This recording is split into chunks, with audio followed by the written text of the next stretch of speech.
Welcome back to the deep dive.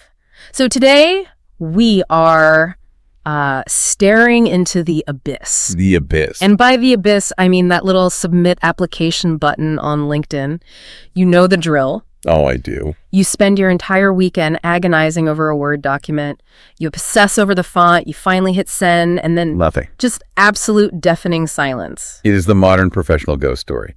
You send your career history out into the void, and the void doesn't even wave back. Right. And the natural reaction is to spiral. You think, I must have a typo. I must have messed up the formatting. The robots hate me. Now we immediately blame the basics. Mm-hmm. But today we're looking at a set of presentation materials and a script. It's called the Resume Rebuild Strategy that suggests we are completely missing the point. It's a fascinating read because it essentially tells you that good isn't good enough. Right.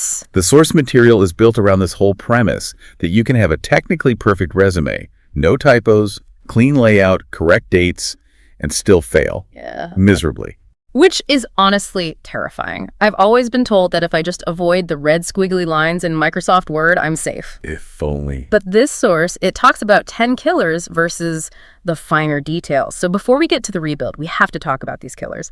The source mentions them as a reason for rejection, but it sort of brushes them aside as just the basics. Yeah. What are we actually talking about here? What constitutes a killer?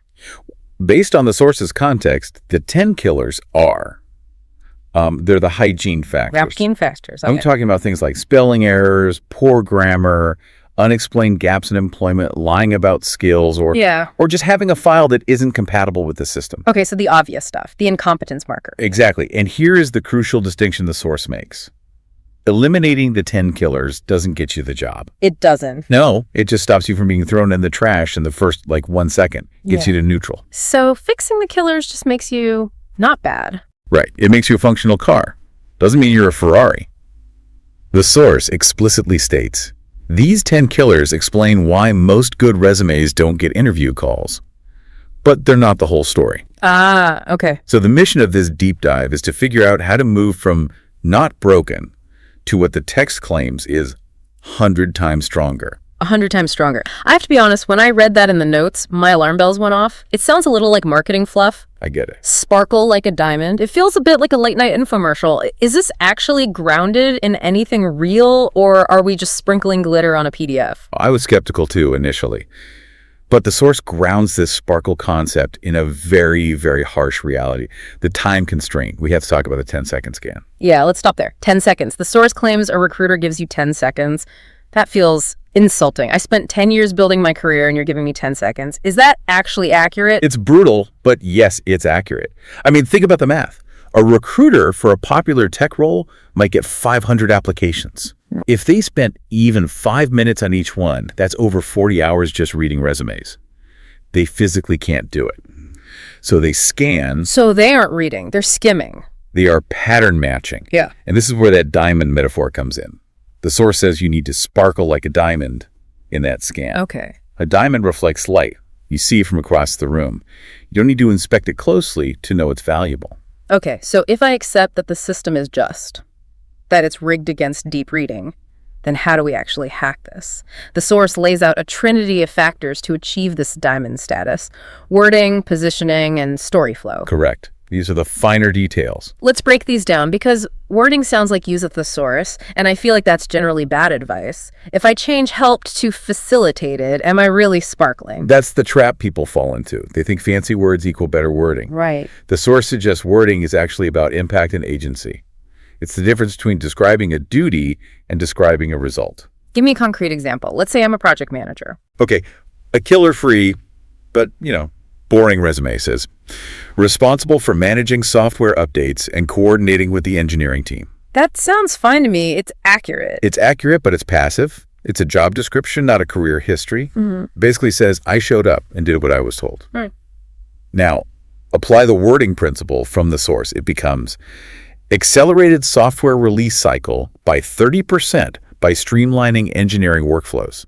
Okay, I see the difference. The first one is I was there. The second one is I changed things. Exactly. And in a 10-second scan, the recruiter's eye catches numbers. It catches verbs like accelerated, generated, saved. Yeah.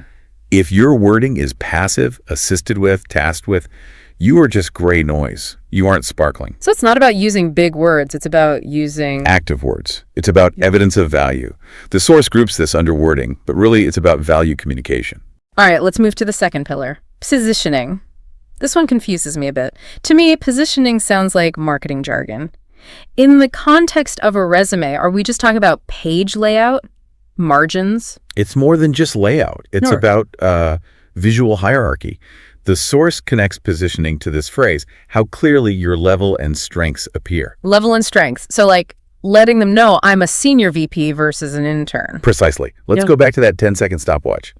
If a recruiter opens your resume, where do their eyes land first? The top? Usually the top third of the page. That is your hot zone. Okay. If your hot zone is filled with your address, your high school from 15 years ago, or a generic objective statement like looking for a challenging role, you've wasted your prime real estate. Right. You failed on positioning. I see. So positioning is basically merchandising, like a store window. That is the perfect analogy. You don't put the socks in the window display, you put the high-ticket items. If you are a specialist in artificial intelligence, that phrase needs to be positioned where the eye cannot miss it.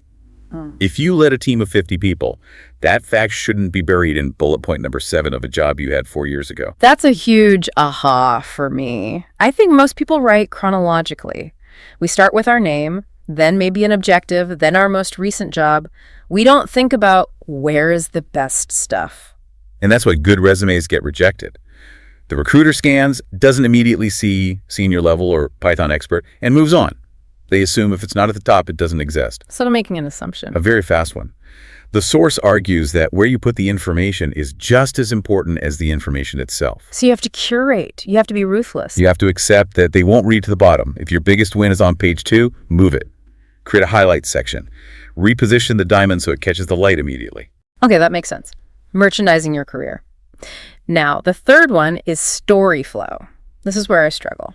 A resume is a list of bullet points. It's data. How can it have a story? I mean, we aren't writing a novel here. This is the hardest one to crack, but it's the most powerful. Think about a career path that isn't linear. Let's say you were a high school teacher for 5 years. Okay. Then you went into sales, and now you want to be a corporate trainer. Okay. That looks like a mess on paper. It looks like you can't make up your mind. In a standard resume, that's exactly what it looks like. Teacher, salesman, trainer. Disconnected dots. The recruiter looks at it and thinks, this person is lost. Right. Risk. Exactly. Yeah. Story flow, according to the source, is about weaving a narrative thread that connects those dots so they seem inevitable. How do you do that without lying? You frame the experience differently. You don't just list taught history. You frame the teaching job around curriculum development and public speaking. Ah, I see. You frame the sales job around persuasion and needs analysis. Suddenly, the story isn't, I changed careers 3 times. The story is, I have spent 10 years mastering the art of communication and persuasion, first in education, then in business, and now I'm applying that unique dual skill set to corporate training. Oh, wow. Okay, so suddenly you aren't a confused job hopper. You're a unicorn. Exactly. You're the only candidate who understands both pedagogy and profit. That is story flow. It's making the recruiter feel like your entire past was just preparation for this specific job. That is actually really difficult to do for yourself. It is insanely difficult. Because when I look at my own career, I just see the mess. Yeah. I see the time I got fired or the time I took a job just for the money. I don't see the narrative thread. We are all unreliable narrators of our own lives. We are too close to the data. We focus on the tasks we hated or the office politics. We can't see the diamond because we're covered in the dust of living it. And I think that leads us to the final piece of the source material. It pivots away from just giving advice to offering a mechanism for help. It says that's where personal guidance makes the real difference. It's the blind spot problem. You can fix your typos. You can even upgrade your verbs. But seeing that high-level story flow, that often requires an external perspective. The source pitches a community approach, specifically a WhatsApp community, which I found interesting. Why WhatsApp? Why not an email course? I think it speaks to the speed of the problem. If the scan is 10 seconds, the solution needs to be dynamic. Email feels slow. True. A rebuild implies active construction. You're tearing down the house and building a new one. You need a foreman. You need someone to look at your draft and say, no, move that wall. That window is in the wrong place. Your positioning is off. No one can see your strengths. Exactly. The source promises to guide you step by step to create something you are proud to send. That emotional component, pride, is huge. It really is. Most of the time, I send a resume and I feel apologetic. Like, here, please don't judge me too effectively. Please ignore the gap in 2019. Exactly. But being proud to send implies you know it works. You know the wording hits hard. You know the positioning is foolproof. And that confidence changes how you interview. If you walk into a room knowing your resume is a diamond, you act like a prize.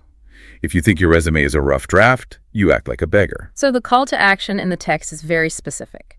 It says to send an SMS or DM with the words resume rebuild, name, email, phone. It's a very low friction way to start. It bypasses the procrastination. I'll do it later. Turns into I'll send a text right now.